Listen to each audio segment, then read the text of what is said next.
It's just all about the people. I mean, you've got to have the right people. I mean, and I've done a lot in my life of hanging on to the wrong people, trying to think like, oh, I just got to develop them more or whatever. It was probably 10 years where attrition was our biggest problem. We just got to the point was like, this costs us so much money, costs our customers so much in service. You're losing institutional knowledge. We just said, hey, we just got to figure this out.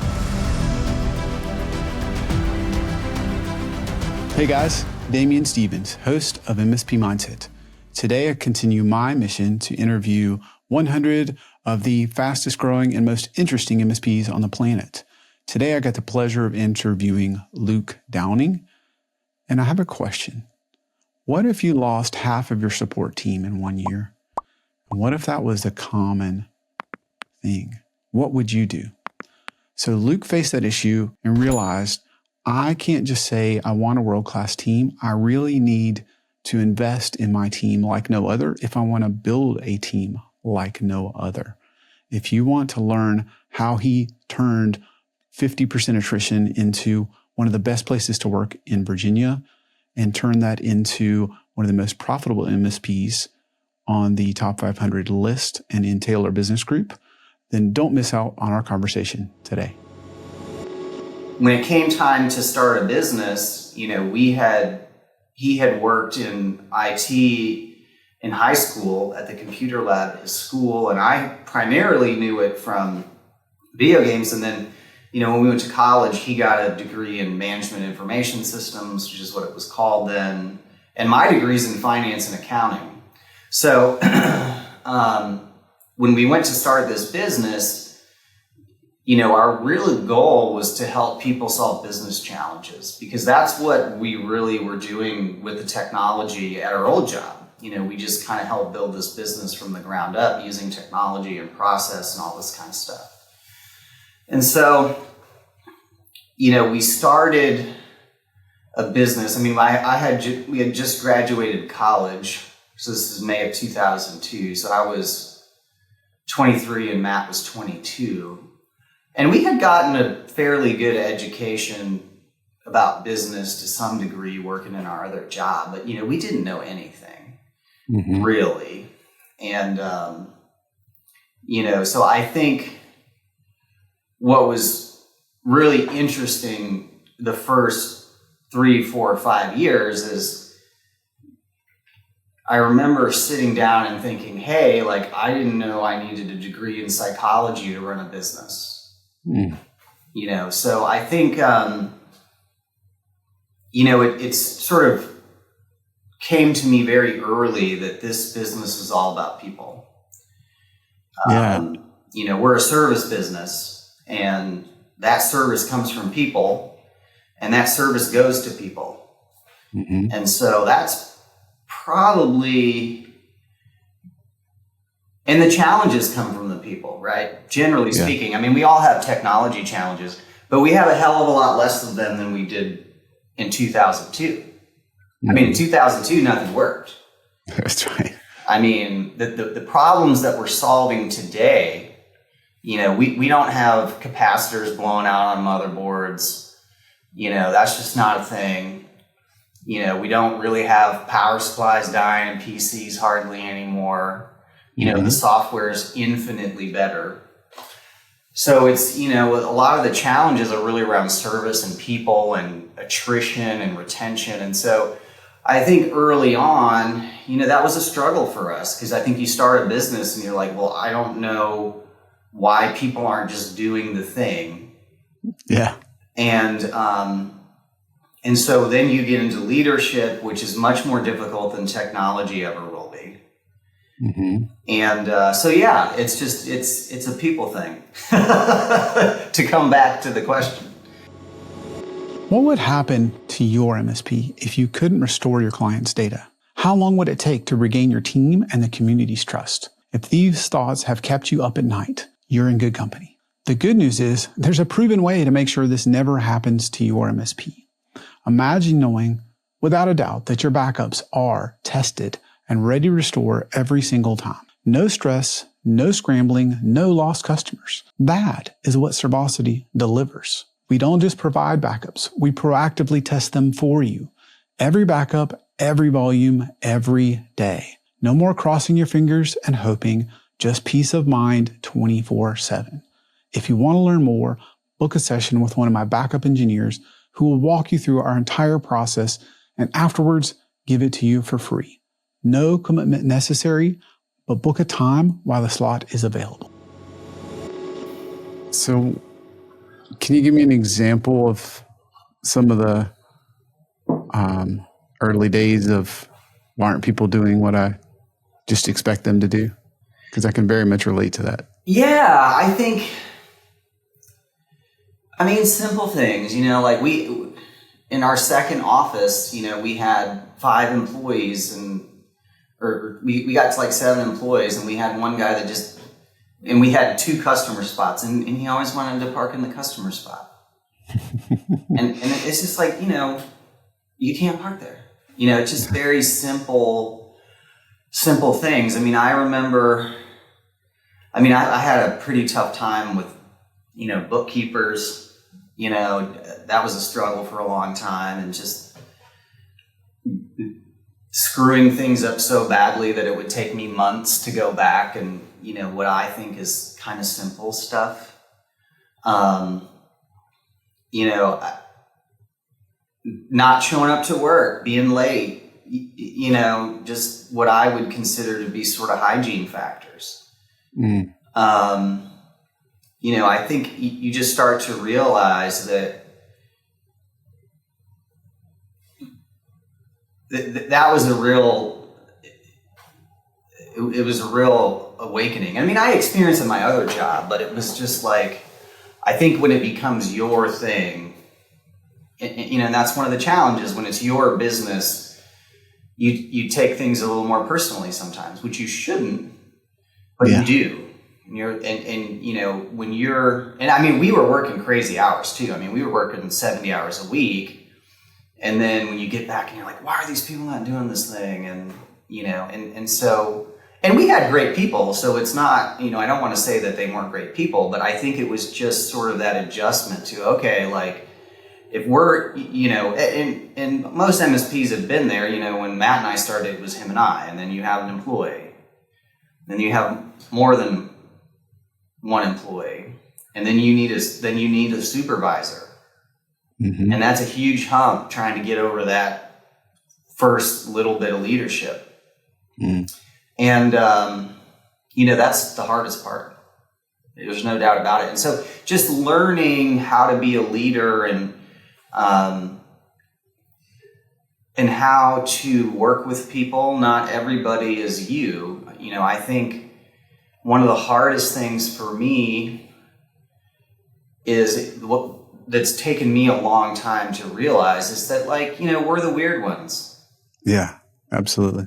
I think, when you start, you're like, oh man, I'm killing myself, and, I'm doing all this stuff, and this is easy for me. Why isn't this easy for other people? And then you foster resentment and all this kind of stuff. And just like, hey, you got to step back and realize, not everybody is going to have the passion for this that you do. It's not even necessarily about capability. It's just you're super passionate about. So just adjusting to that and learning how to coach people and develop people and how to have hard conversations. I think that was something that, that doesn't necessarily come naturally for me. It comes very naturally for some people, but, having hard conversations is not something. I do it, but it's not my favorite part of the job, Yeah. But, those were real tech challenges. And, and then the other thing is just, attracting the right people and retaining them. That's 90% of it. Mm. So I want to get into that, but I want to go back to the leadership. When did you first realize that you needed to change to lead differently? That took me a long time. I think, I'm kind of a people pleaser. So,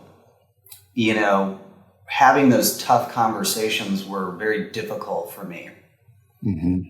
And I think what I realized around that is that I'm not helping anybody by not being candid with them. Yes. And so in this weird way, because I'm someone who likes helping people, I had to reframe it, or instead of saying like, hey, I have to go have this conflict with this person, it's like, hey, I have to go help this person be better. And that comes right down to firing people too. I mean, I've fired, a lot of people in my life. I mean, I remember at my old job, there was a time where I had to fire like 7 people in one day. Wow. And I remember sitting down at the restaurant. I was like, what is that? And I had like 7 badges in my pocket. I think, and even in terminations, you have to recognize, hey, this person isn't successful here. And they're not happy when they're not successful. Mm-hmm.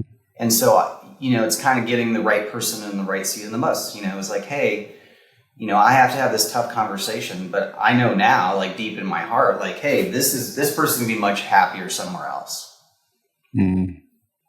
So was it a painful moment, a book you read, a mentor? I'm kind of curious what helped you shift your mindset to leading.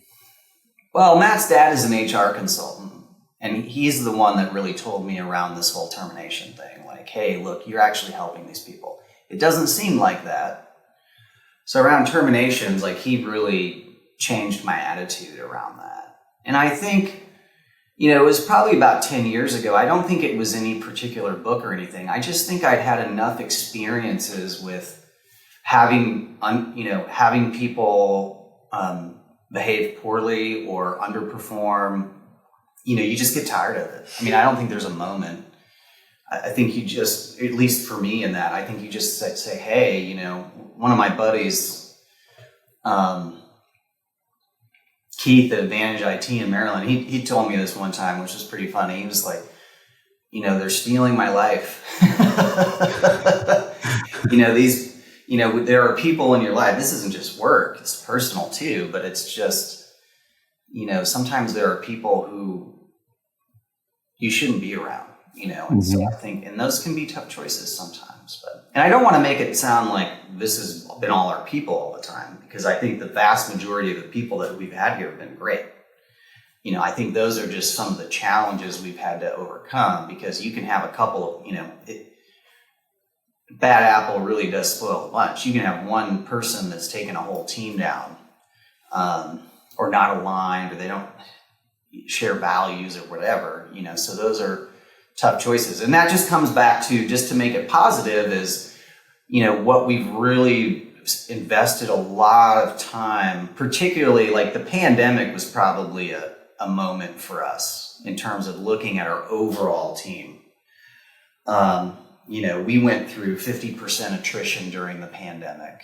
And so we had to take, and that was the national average.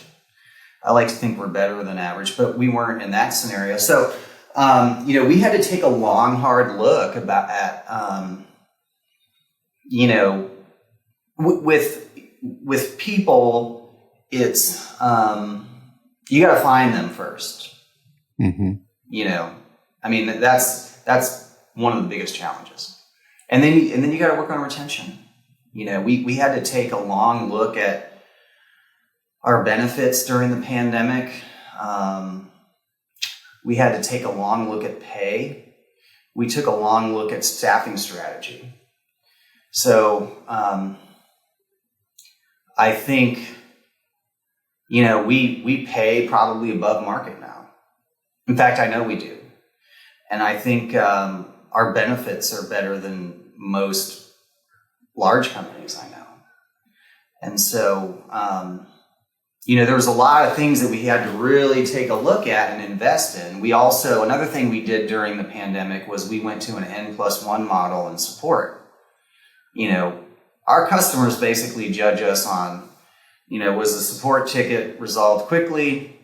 Was it solved correctly? And was it solved courteously? Mm-hmm. And the last one's real important, bringing back to the people thing. It's like, how did people feel after the call, right? That's real important to us. And, with the pandemic and the attrition level, and then also, people would get sick and they'd be out. We said, okay, we're going to figure out how many people we need in support, and then we're going to add an extra person. And then we ended up bumping that up to +2. Oh, wow. So we actually have 2 more people at all times. And, so there's strategy involved in that too. And our service has never been better. Customers never been happier. But we had to take a long, hard look at that people side and building a team and building people that are aligned with our values and what we're trying to accomplish. And, that's not very easy. It's, build your culture and,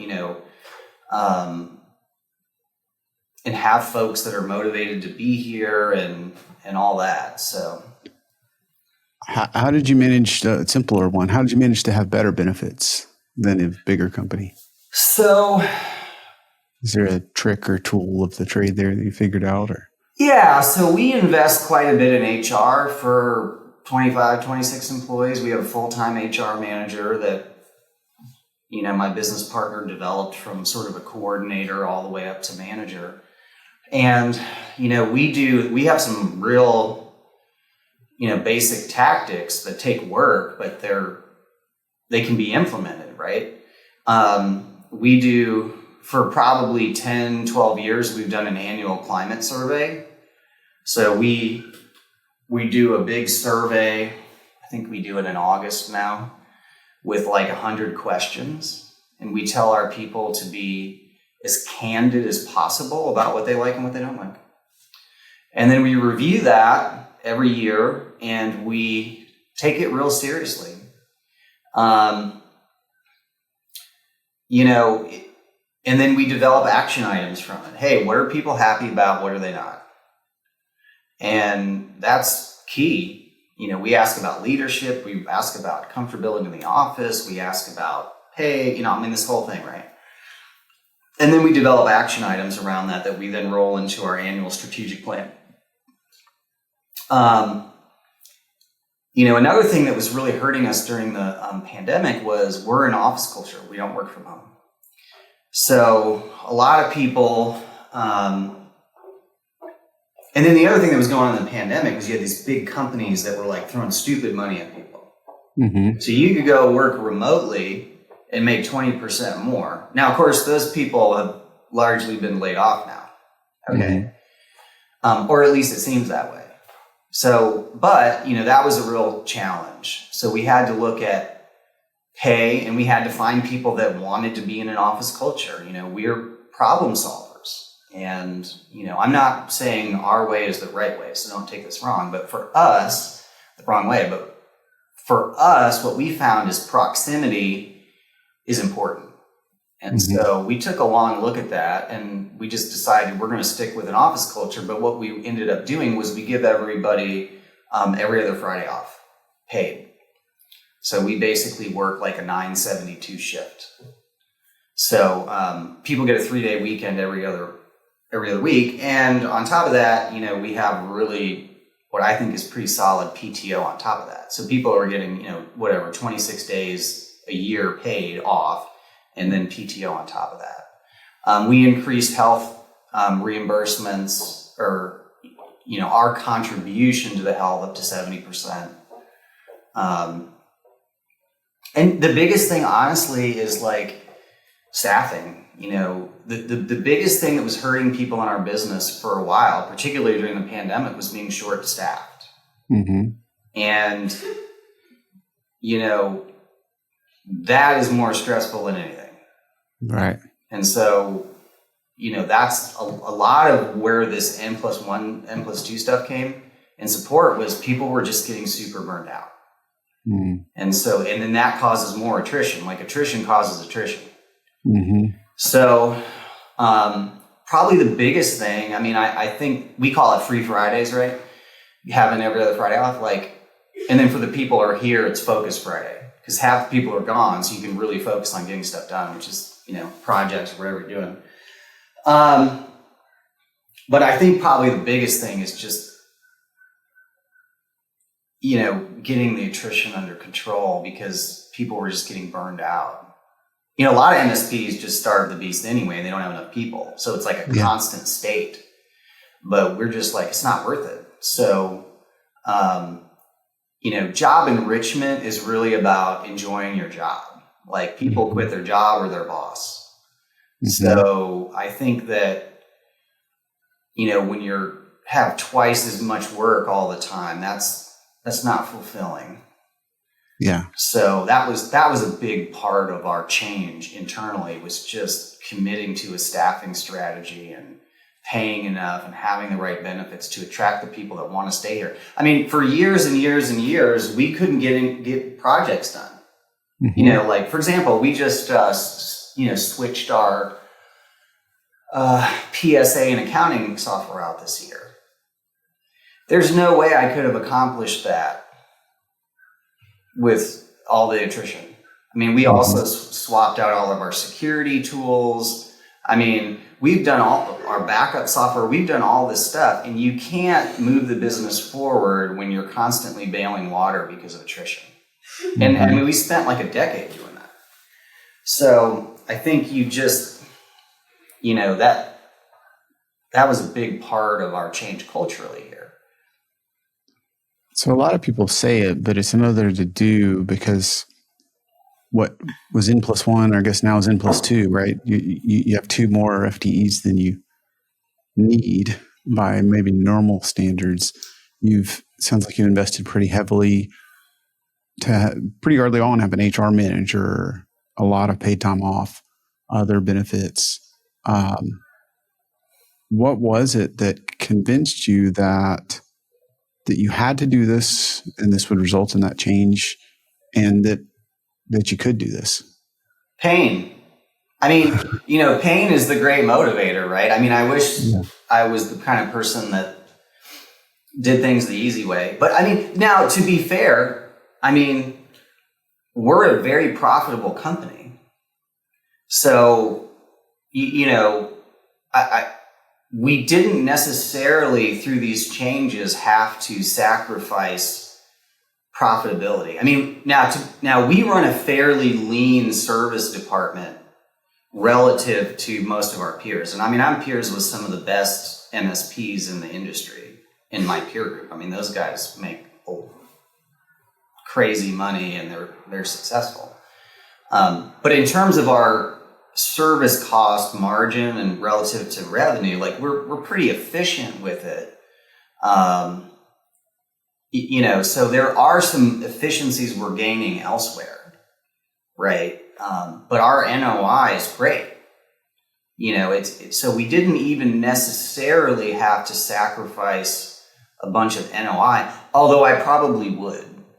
You know what I mean? Because I think at some point the pain is great enough to where you're like, hey, I've got to get some things going on here. And, in support, like we don't do N+2 everywhere either. You have to decide, and this is something that I pulled from the book Playing to Win.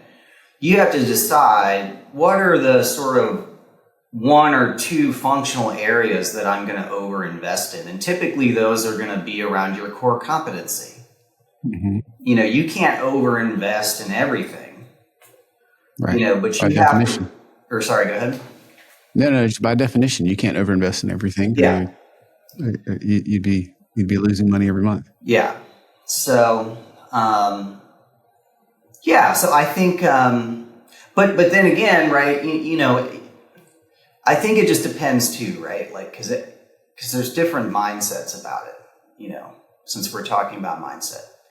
It's like you can look at things as a cost or an investment.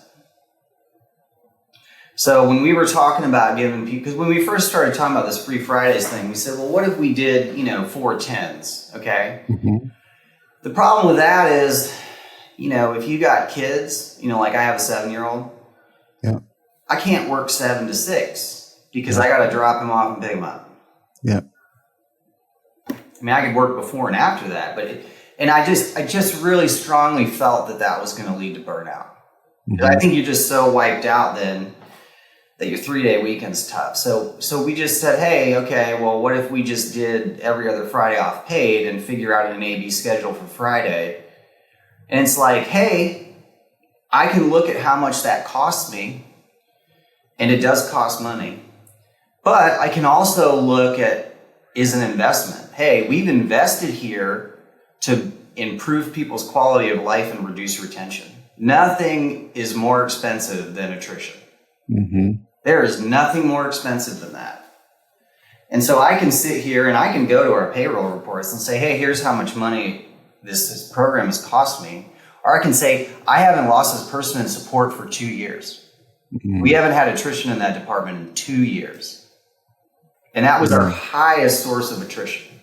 Yeah. And that is the number one impact to your customers.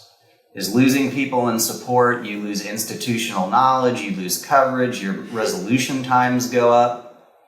I mean, it's the number one impact to service. Our median resolution times, when somebody submits a ticket to closes it, is about, 0.3 hours or 0.4 hours. That's from when they sent the support request to us to when we close it. And that's a real differentiator for us. So there's a lot to kind of unpack in that.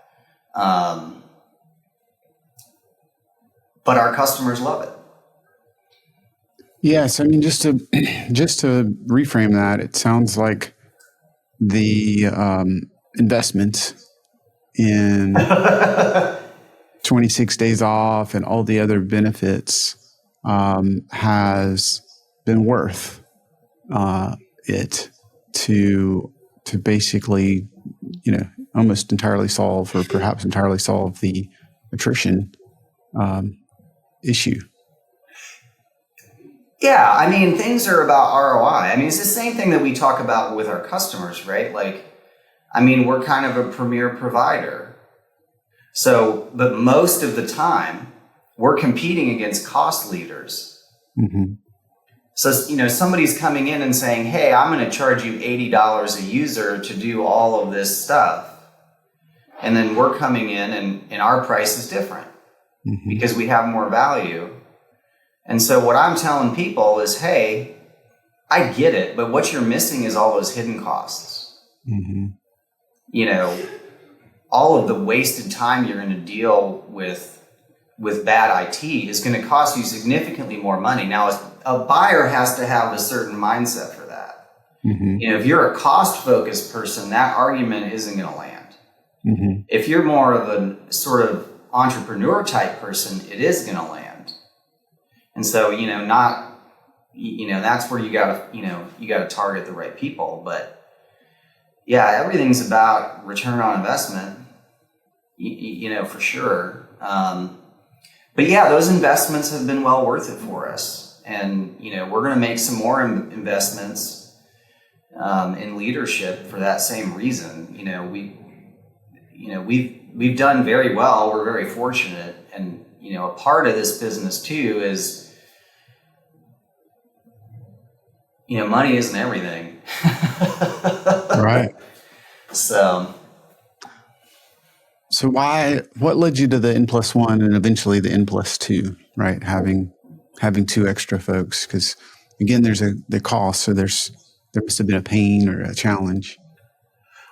I mean, honestly, that came out in the pandemic, and it was because of attrition. It was because of attrition, which was causing burnout, which causes more attrition. And then what happens is, because, we do all kinds of cool things, right? Like our focus is we prevent more problems than we think most people do. Like, our clients submit on a relative basis, our ticket per agent count is pretty low because we do a lot to prevent tickets. That's our job, is to prevent them. Mm-hmm. But we're judged based on the support requests themselves. Mm-hmm. So we could prevent all the things we want, but if a single ticket goes bad, people will harbor that resentment for 3 years.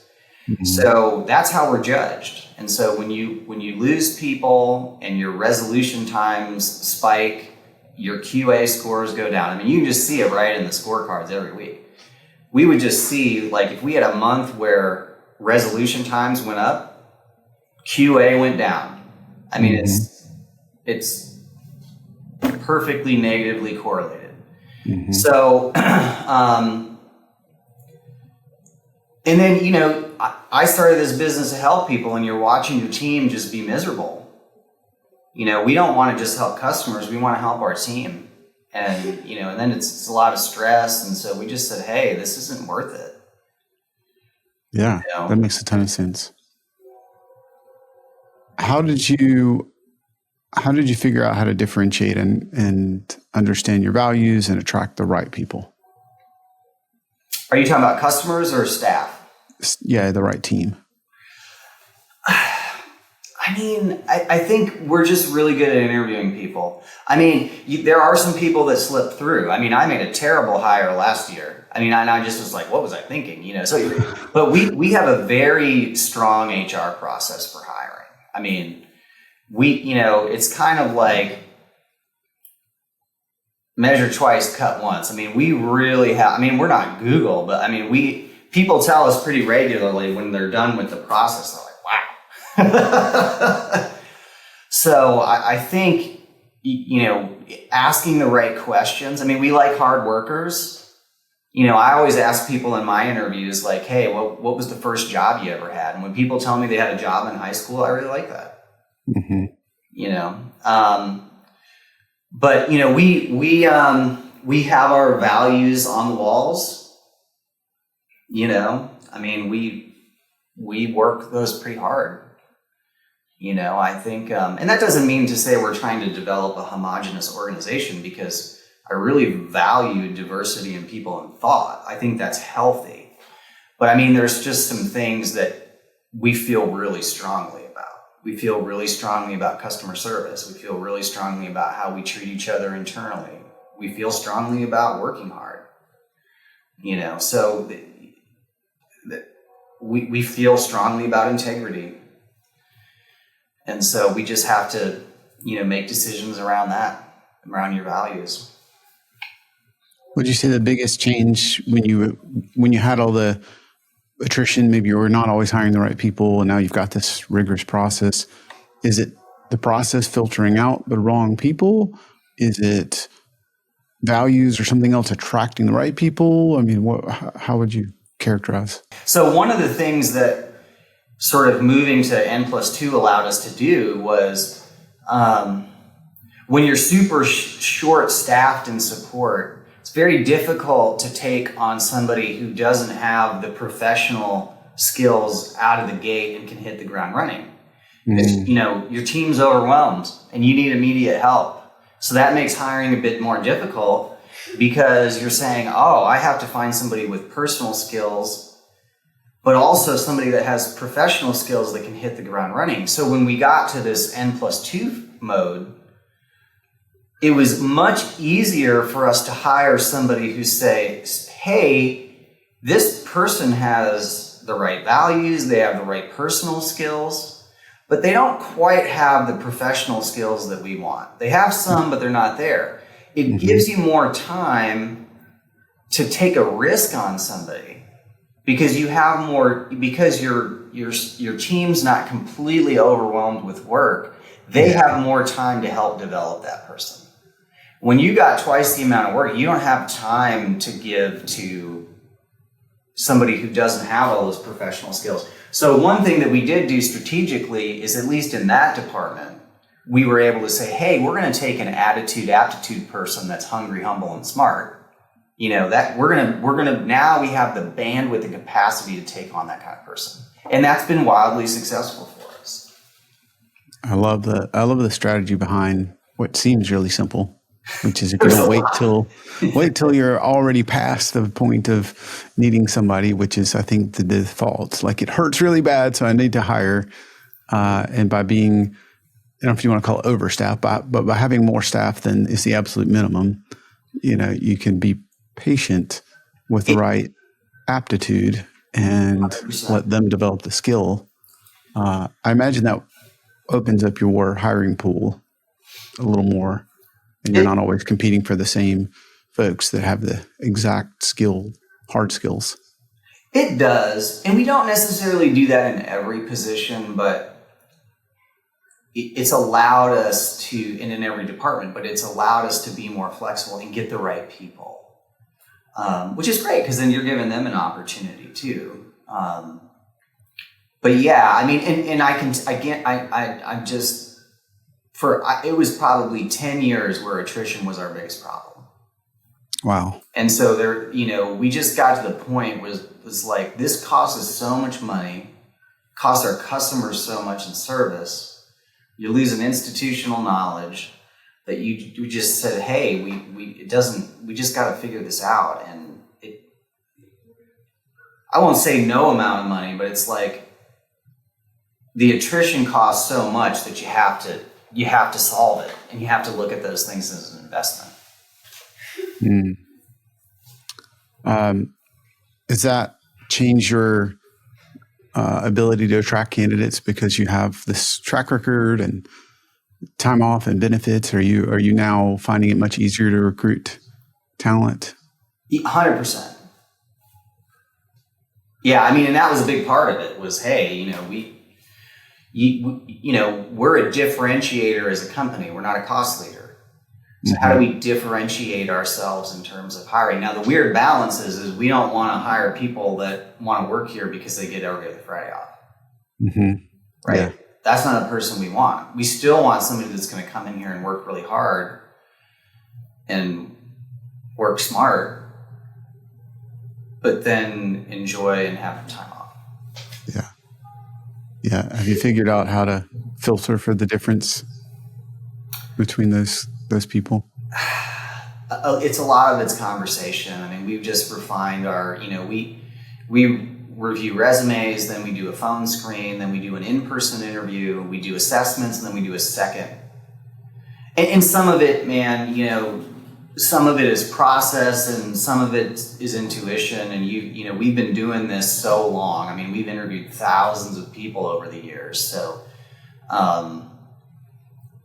some of it's process and some of it's just, hey, you just ask questions and try to get to the bottom of who this person is. And sometimes you make a mistake, but most of the time we don't. What do you attribute to your growth as a company?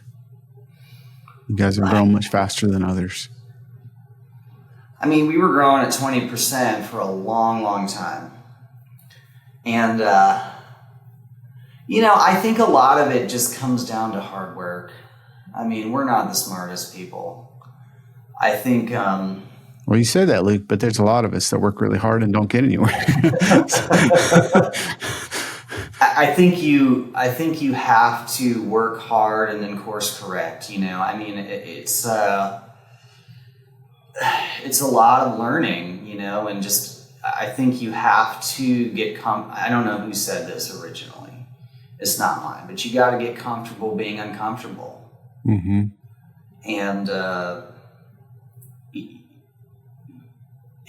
you have to learn. I can tell you that joining a peer group was one of the best things I've ever done.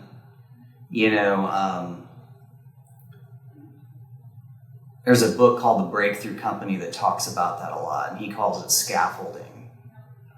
But it's like, I remember when I first joined a peer group, which is, just other businesses trying to do the same thing you are. And that was infinitely helpful. I like helping people, so I didn't price our services properly. Mm-hmm. Which means we didn't have the money to afford the right people. Mm. And so one of the biggest changes to profitability, we were not profitable for a long time. Most of the time in our business probably. But, then when I got real about pricing, that changed a lot of things because that gave us the flexibility to hire the talent that we needed. Mm. So, but I think having peers is, and then, Matt and I are owner operators. We are in the business and working hard and trying to solve problems all the time. And I think we care. And I don't always see that.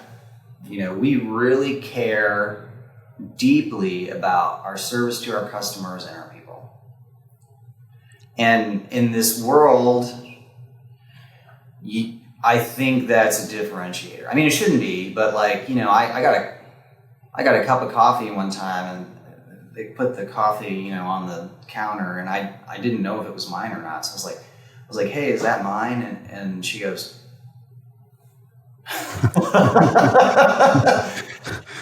I mean, sometimes I think we care too much. I mean, you know, everything is a spectrum. And I think the fact that we care so much has also been detrimental to some degree, right? I mean, because you start to take things personally and, you know, if a client leaves, you're upset. And so I think there's a middle ground there, but we care a lot. I mean, if our customer is down, like, we really care still. 22 years in, I mean, we still really care. And, you know, I think that matters. And caring a lot leads to hard work because you want to help these people and make sure they have a good experience, your staff and your clients and the people in the community. I mean, it's, you know, what peer group is it that you're in? We've been in Taylor Business Group for about 11 years. And so and it's great because we're in, you know, I'm the kind of person, like, I want to be around people that are better than me. Mm-hmm. So, you know, we got a $30 million MSP in our group. You know, it's like, there's things that we're better than them at, and there's things they're way better at us at, you know, and it's really helpful. You kind of need, those relationships are so important because this is hard, man. Yes, it is. I mean, and it's not, you know, sometimes it devolves into talking about tools or whatever, and some of that's really good, but the biggest important thing is, I think, the support, you know, seeing, hey, we're not the only ones going through this, and two, there's just some great ideas out there, you know, and you can find out, hey, what are we great at and what do we need work on? And the guys in the group that I'm in now are unbelievable. I mean, they're great, and so it's very inspiring. What are some things you learned that opened your eyes? Oh, I would say probably the number one thing was pricing. I mean, that changed our business. You know, pricing. How so? Well, I don't think we had a real idea around the metrics that we were supposed to be achieving. It was just very whatever. And we didn't make money for a long time. I mean, probably 12, 15 years, we weren't making that much money. And so I think getting our heads wrapped around, like, hey, here's some targets that we should be hitting. And it's important sometimes to just look like, hey, when you don't know what does world-class look like, it's hard to shoot for that. And so being around others, they're like, oh man, these guys are doing something. And it gives you confidence too. Like, oh, well, hey, we did this thing and, you know, we thought, you know, we couldn't do it, but we did it and it's fine, you know. But really getting our minds wrapped around, you know, service margin and cost of salaries and all that kind of stuff was super critical. And then just understanding that, hey, you're a differentiator and your price should reflect that. And you're never going to be able to deliver great service if you don't have great people, and there's a price to that. It's really that simple. And I have to have those conversations with prospects too. You know, it's like, hey, I get it. Our price is different,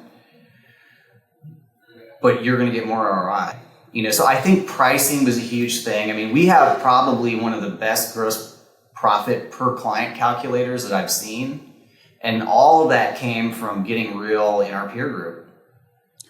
What kind of change did you have to make to your pricing in terms of like how big of a change was that? Oh, it was a lot. I mean, we probably raised our hourly rate like 50% over 2 years twice. Wow. You know, and again, it's not necessarily about like, oh, I got to make all this extra money so I can buy more Bitcoin. I came to this realization that like, I can't deliver the kind of service that I want to deliver. Mm-hmm. I refuse to deliver shitty service. Mm-hmm. Now, not all MSPs are like that, right? Like some of it's more about, I'm going to maximize NOI and buy a couple and flip them.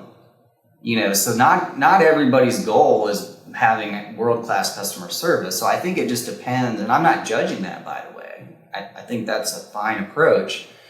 For me, I have to feel good about what I'm doing, and maybe that's a character flaw, but that stuff's important to me.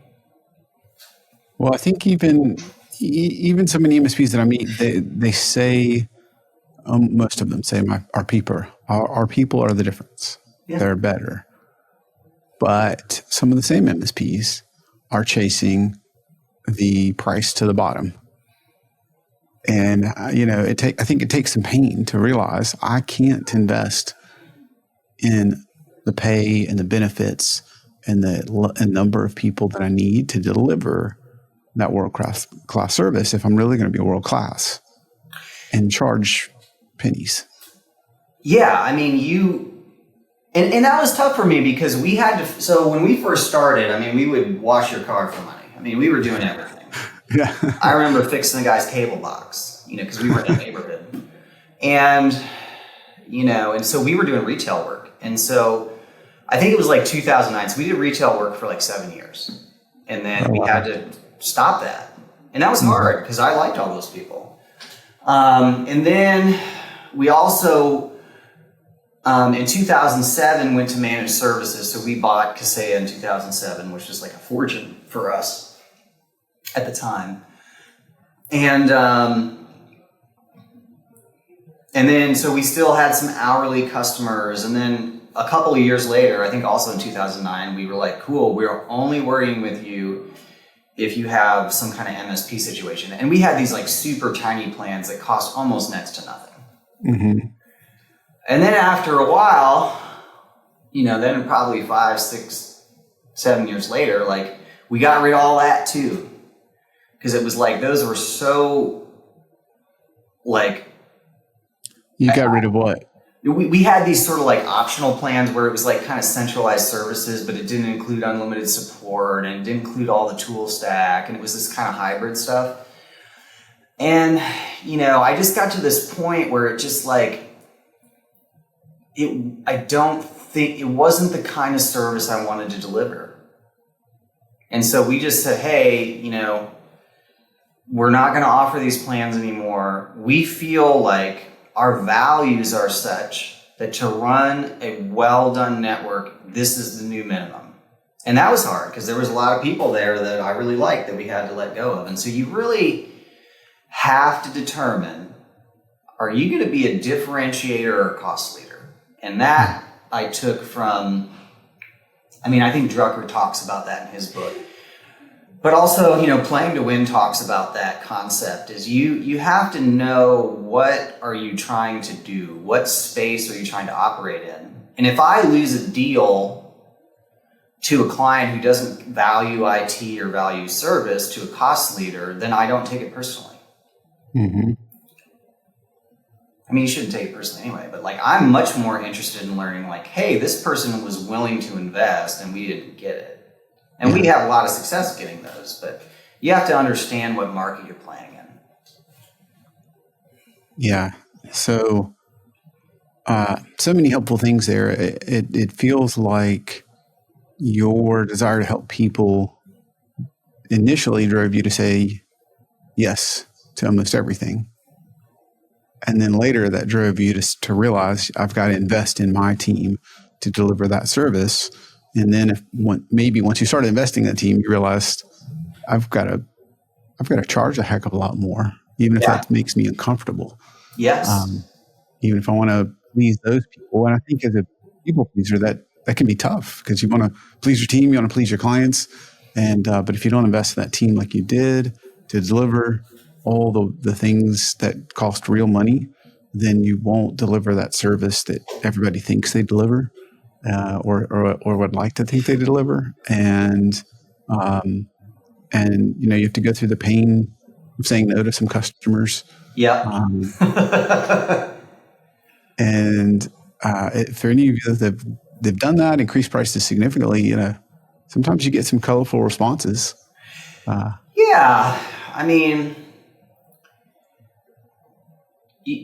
we all have conflicting values. I want to help people, but I want to do it the right way. Mm-hmm.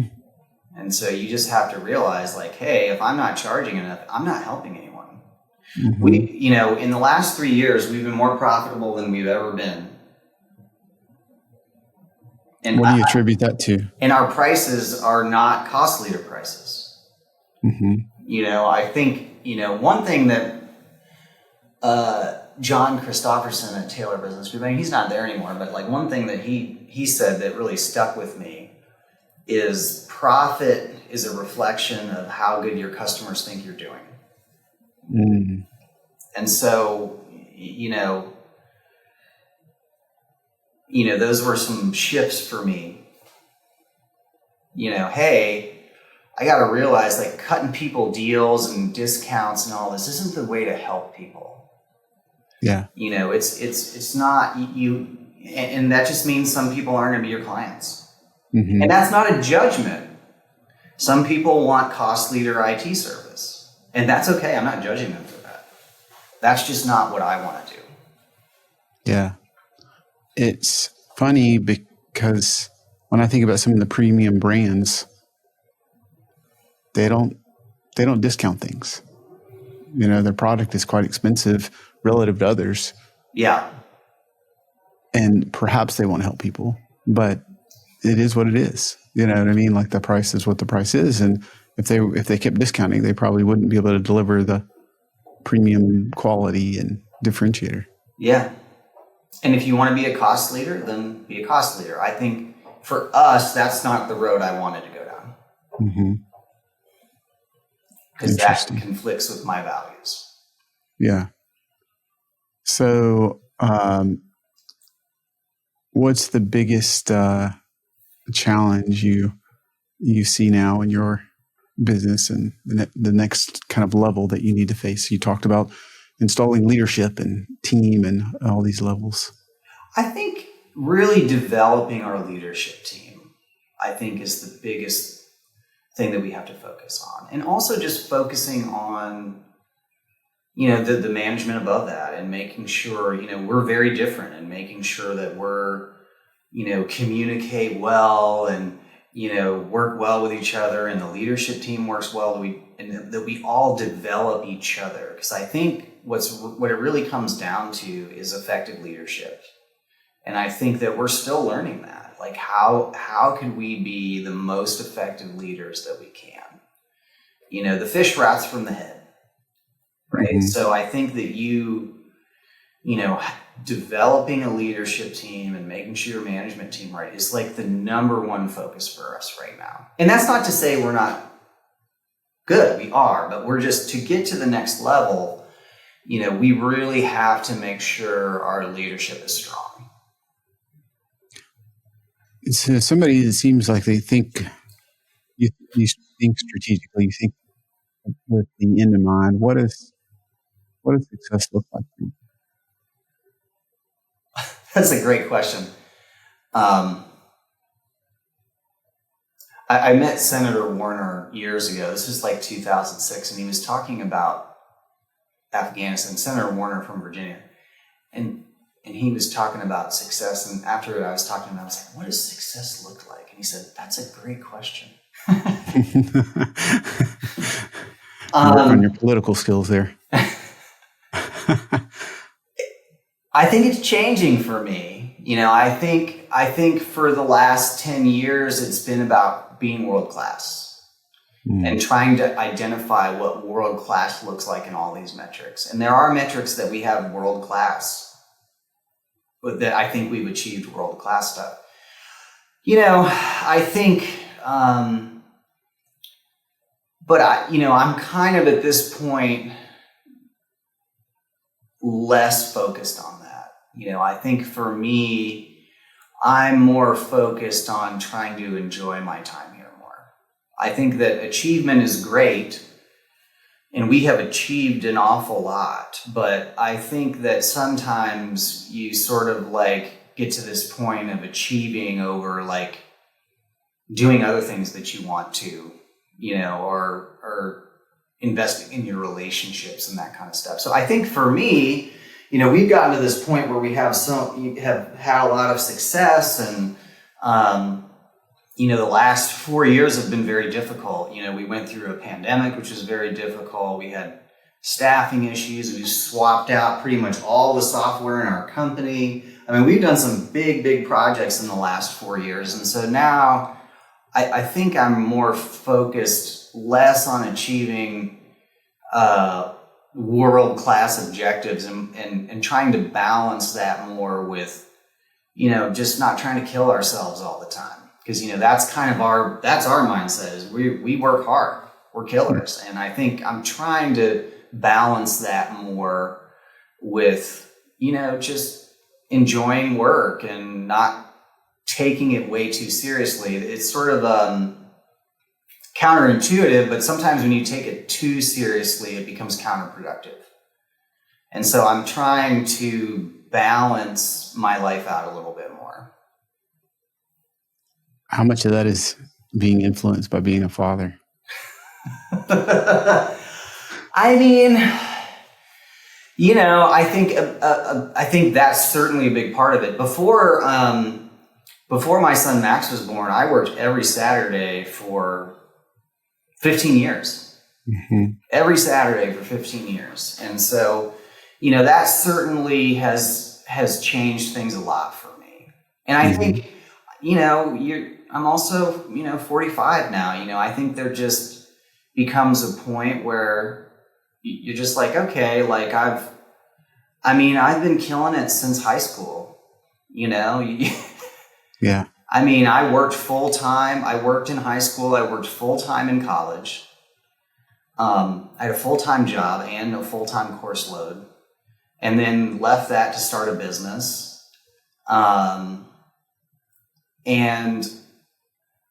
I think that just grinding for a long time. And I think, there's other things going on in life than this. And I think when you take it too seriously, it's not worth it. And so, and that's hard for me because my drive is to be great at things. Mm-hmm. It's like I'm the guy that sits down and I have 100 ideas to make this place better. Mm-hmm.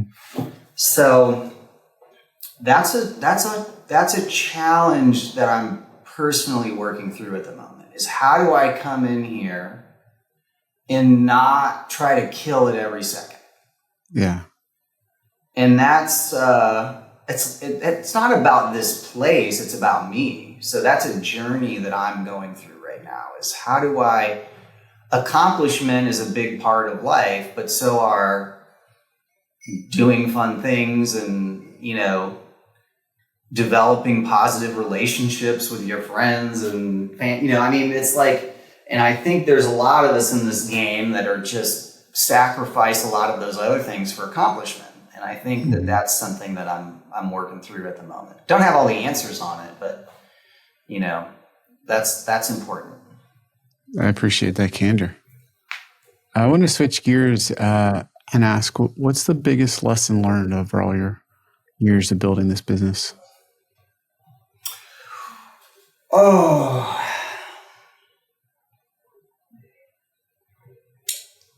it's just all about the people.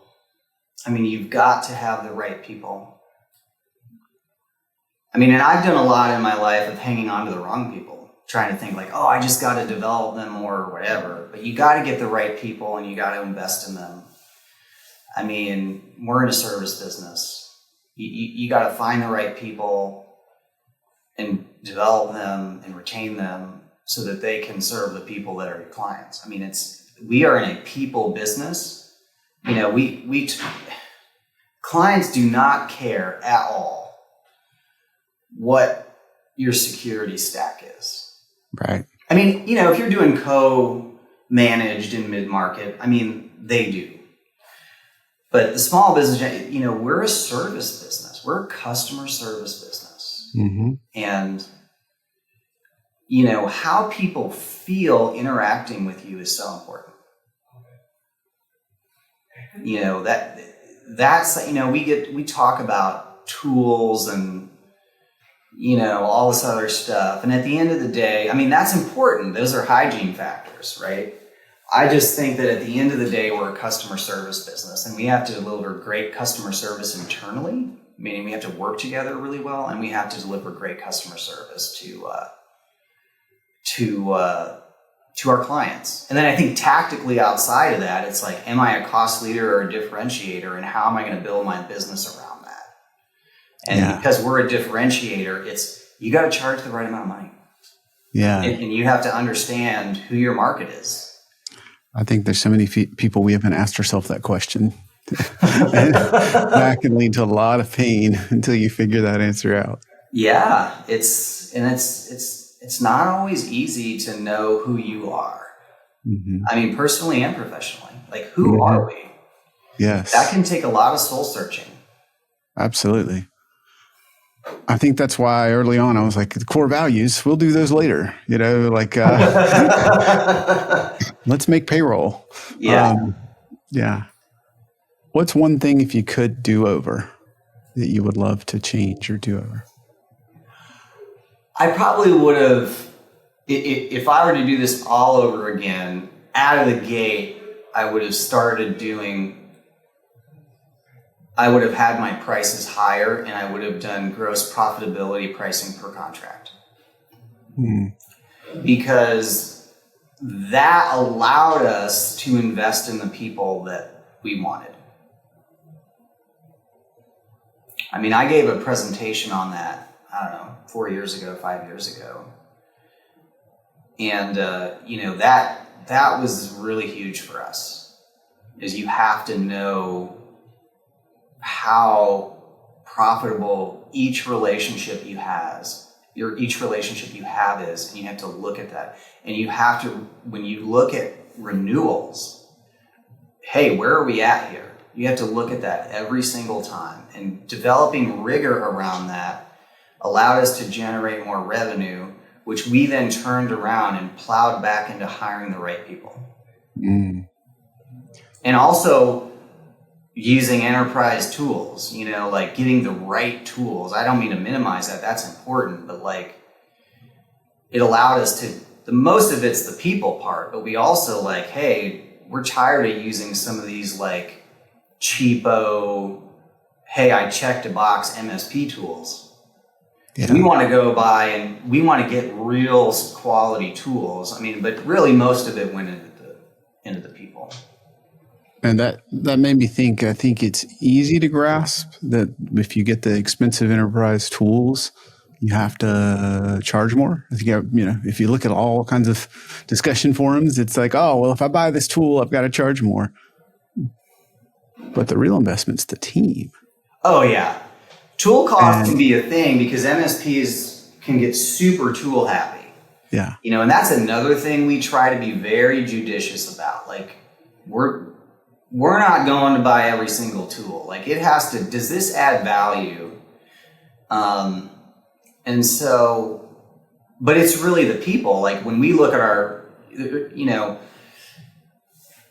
tool cost is part of your profitability calculation, but this is all about people. It's really about labor and how much labor is being utilized in this account, and are we profitable here? And if we're not, then we might have to charge a client above rack rate because we're investing more resources. If you go to McDonald's and get a fries, you don't get 2 fries free, right? Yes. And so that understanding that math and how that all works is really, really important. And so that can lead to hard conversations.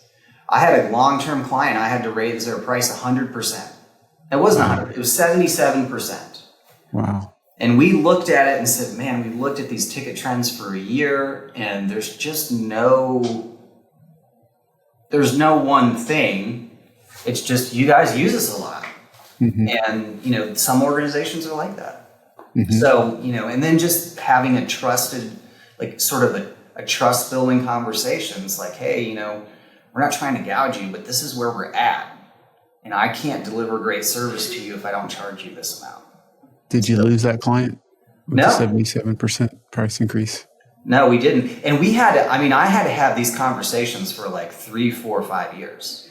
these hard conversations around pricing. It's like once we decided to get real on being a differentiator, and and the truth is most people stayed. You have to.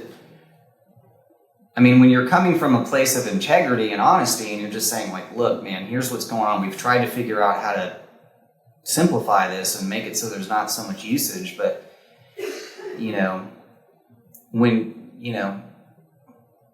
like if you go to my website, this whole business is about trust. And so when people trust you, you can have those conversations, and that's not everyone, some people are doing fine, but sometimes you do have to have those conversations. What's a myth about running an MSP that you'd like to set straight? Well, I mean, if you go on Reddit, the theme is working for an MSP is terrible, and you only go there to cut your teeth for a couple years, and then you get some sort of cush, corporate job where you can play Quake 3 all day. I think we have developed an MSP that people really like working at. And so that's kind of unfortunate, is that there's sort of a narrative out there. I think sure the world is full of a lot of businesses that are difficult to work at, but I don't think there's anything inherent about working at an MSP that's problematic. I think when they're understaffed and have poor leadership and all that, I think, that can be difficult.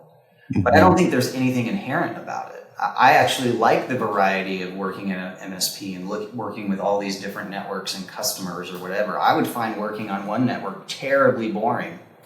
And that's just me. Everybody's different. But, I think MSP work can be very fulfilling and rewarding. What's something that you're looking forward to with all the growth, all the changes, just all the things going on? I mean, I'm looking forward. I mean, there's a couple of things. One, we're going to sort of build out a marketing department again. We have a really sophisticated sales team, but I've kind of paused marketing for a year or so, and so we're going to rebuild that. I mean, I think just developing and working with the leadership team and really developing the relationships in here. I mean, I think that is what I'm probably most excited about. And I mean, I've got some opportunities and prospects that seem really exciting that would be super fun to work with. I get really excited talking and learning about these businesses. Oh, like, man, you do cool stuff. Like I had an appointment this week that I was like, man, this is amazing, like what you guys do. So I get excited about that. I mean, I get excited about helping people and developing the team and growing myself, both personally and professionally. Like I like growth. I'm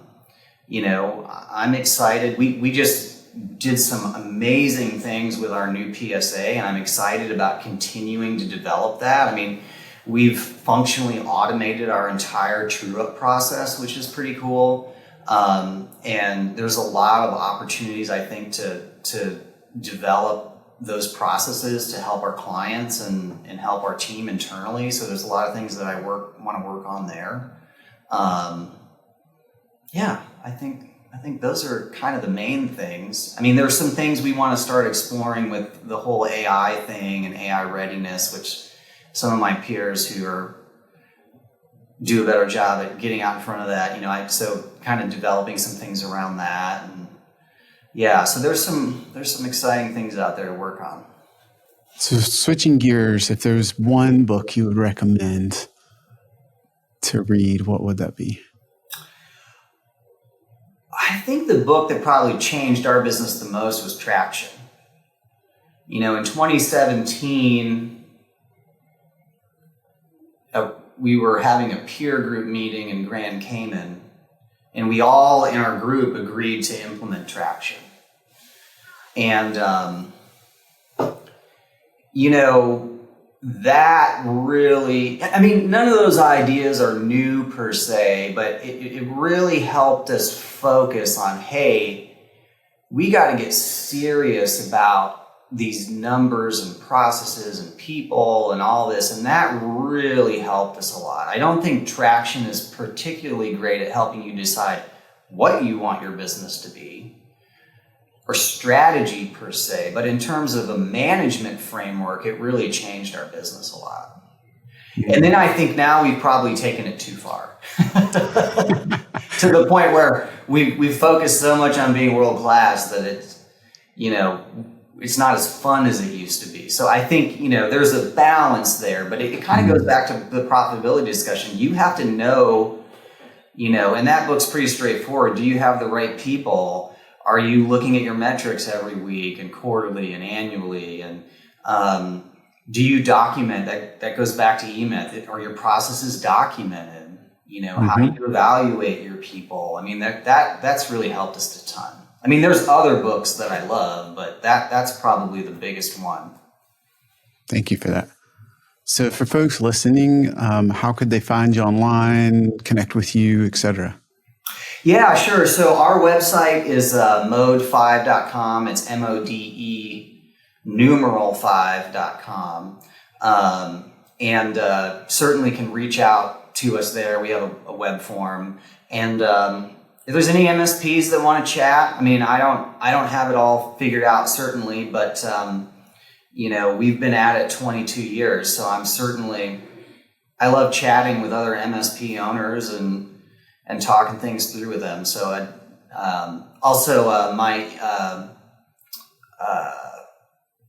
you can reach me from the website. Just go fill out the form and say, hey, this is for Luke. I'm happy to respond to any questions. I mean, not that this was interesting enough to bring up questions, but Actually, I think it is. There's some more I feel like I could ask, but I do want to be a good steward of your time. This has been, from my perspective, just an amazing gift, Luke. So thank you for this. Yeah, thank you. I really can't thank you enough for having me on. I love this stuff. I love the strategy, and it's just so much fun to talk about it.